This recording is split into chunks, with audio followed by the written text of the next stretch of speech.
What is the original source of performance anxiety? What's actually going on? This is what we are going to cover right now. We often convince ourselves that it's because of other things. Could be my age, could be, am I really attracted to this other person? Could be that I'm just not feeling like it at the moment, or I know I'm a bit overweight and maybe that's part of it. So what we do is we look for these external reasons as to why it's not us, why it's not ourselves, why we can't instantly do something, change something about it. And the reality is, this is a smokescreen. This is a smokescreen. This is an easy way to avoid not looking within ourselves to understand what is actually going on, because that is the harder work.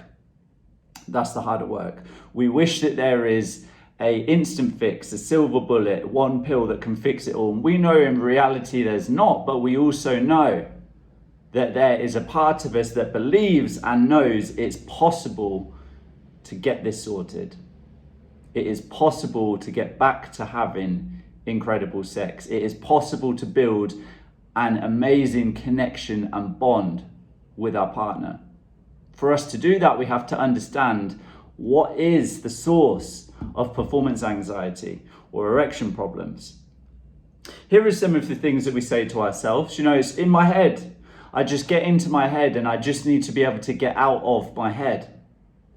And then what? We stay stuck in this loop of just saying, I just need to get out of my head. It's all in my head. But we don't move forward. It can go a year, 2 years, 3 years. How many years have we been saying that for?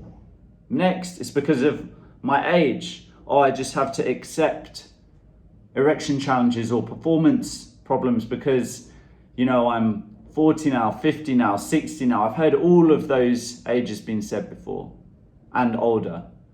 And the reality is, again, we're looking for something to put the blame onto when we know there's a part of us that believes it doesn't have to be this way. Another thing we often say to ourselves is, it will get better. I'm just hoping and praying, or it was a bit better this time, so hopefully next time it's going to be better. And again, we stay stuck in this continuous cycle because it feels uncomfortable to do anything otherwise. We feel vulnerable when we have to step into something that feels a bit unknown. But from speaking with hundreds of guys around the world by now on this topic, performance anxiety in the bedroom and erection challenges, here is what I found to be the original source. What is actually going on when it's up here? When it's in the mind, when it's mental, what is actually going on? First, it often traces back, not always, but often traces back to a younger version of ourselves that was not accepted or loved in the way that we deserve to be.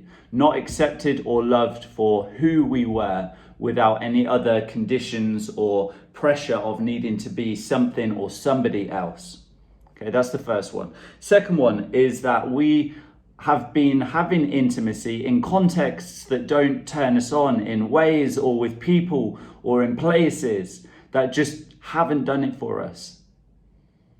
Or there's been external circumstances that have been a distraction, that have added pressure, and it's meant that we have then tried to force ourselves, and we found this time, this moment, this situation where we look down, our body was doing something totally different to our mind, and we think, what the hell is going on? I've never experienced this before. What's happening? Whether it is a continuous build-up of experiences like this, or whether it happened suddenly and it was a once-off and then it's been happening from that point onwards, the next step is the same, that we add pressure, and this pressure stacks. This pressure, this stress, it stacks and builds. And this ultimately takes us now to the real source of performance anxiety and erection problems. When it's mindset, the real source is fear. Fear. What if it happens again? What if I can't satisfy my partner? What if they leave me because of this? What if I end up alone? What if I'm not good enough? If any of that resonates with you, if you can relate to having these thoughts, then I want to say you're in the right place to get this sorted.